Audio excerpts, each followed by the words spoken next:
Бизде юстиция министринин орун басары отурат, туурабы? Урматтуу министрдин орун басары, менде мындай суроо да, бизге жарандардан көп кайрылуулар келет да. Анан ошол кайрылууларды, ошол маселелерди өкмөттүн мүчөлөрүнө жөнөтөбүз да, Кабминге. Ошондо 10 күндө так жооп келиш керекпи? Андан узагыраак убакыт болсо кандай жоопкерчилик болот?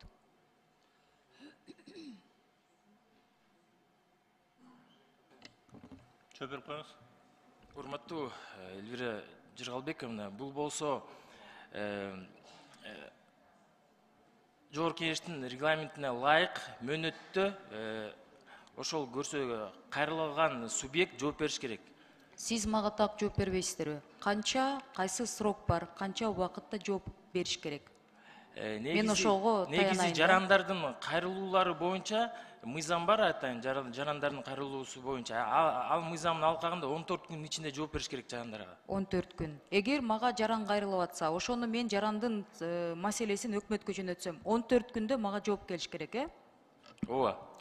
Эгер мисалы 14 күндө жооп келди, бирок 2, 3, 4, 5 кат жөнөтсөм, ар бир кат келген жоопто деген мааниси бирдей, эми отписка деп коебуз да. Ошондой учурда мен кандай кадамдарга барыш керекмин да?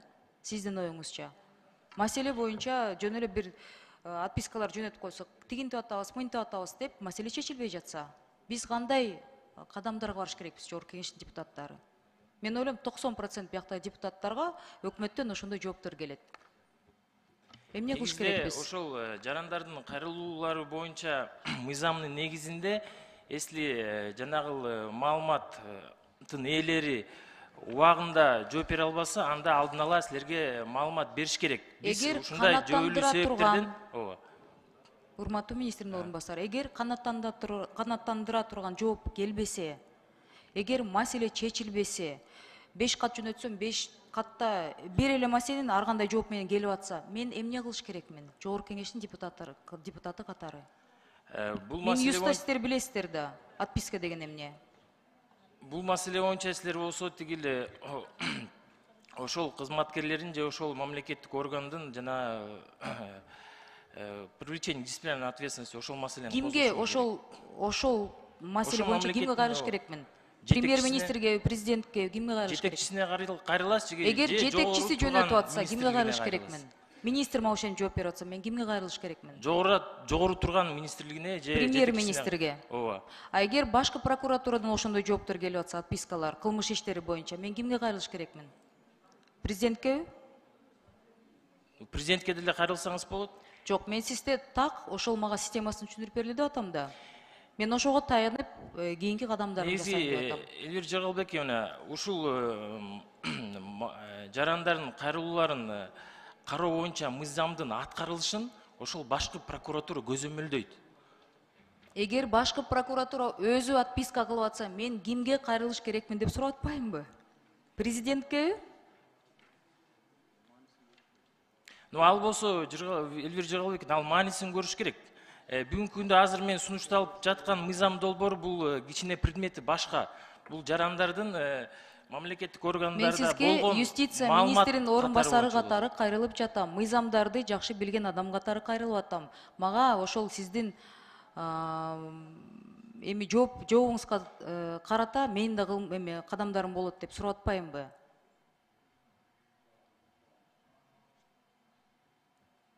Улам отпискалар келсе, Алмаз Акунжанов ишин биз тажатып бүттүк. Бул адам деле өзүнүн рамкасынан чыга албайт. Мен эмне кылайын? Мыйзам чыгаруучу орган катары.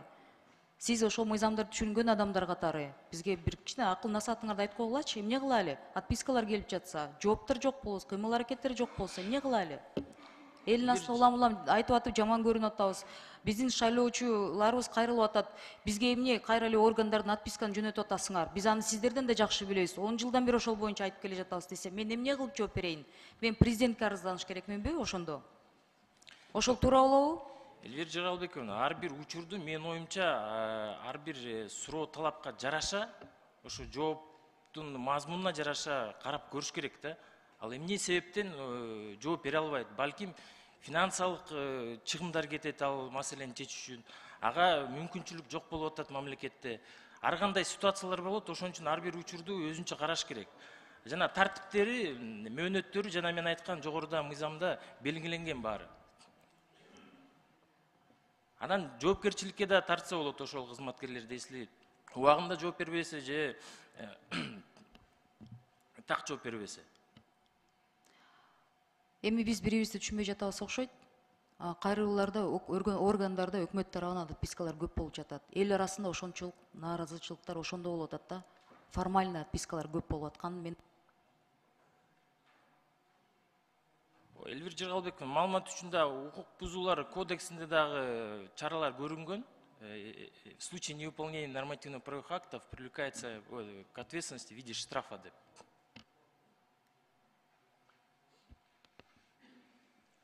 Вактыңыз бүтүп калдыбы? Эгер айта турган сөзүңүз болсо чыгып айтып койбойсузбу? 5 микрофонду күйүп бергиле аппарат. Рахмат. Алмаз Ахунжанович, бул жерде мен айтып атам. Азыр муакта отурган 90 депутаттын 99% маселесинде отпискалар эмнеге болуп атат? Формально ушул 10-14 күндү сакташ үчүн бизге жооптор келет да, формально отпискалар. Бирок маселе чечилбей атат дегендин түпкү маңызы ошол болуп атат да. Ошондо кандай кылыш керек? Маселе чечилиш үчүн ошол органдын ичинде реформаларды ким инициатива кылыш керек деп биз ошол инициативаны мен ойлойм депутаттар да президентте күтө албай жатат да.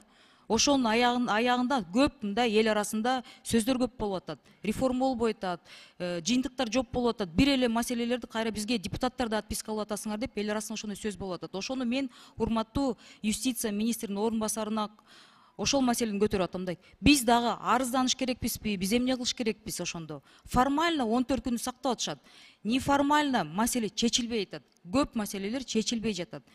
Ошондуктан биз элге барганда элден ошондой суроолор көп болуп атат. Аягында жанакындай эл арасында недовольстволор болуп атат, ызы чуулар көп болуп атат. Сиздер ошону по букве закона 14 күн сактап атабыз деп формально жооп берип атасыңар, а по факту маселе чечилбейт. Мен ошону айтып атам да. Ошону ар бир органдын ичинде текшерип көрсөңүздөр, анализ жок, Минюст анализ кылбайсыңар, ответтерде кандай болуп атат, жооптордо переписка болуп атат, отпискалар болуп атат, решениялар жок болуп атат.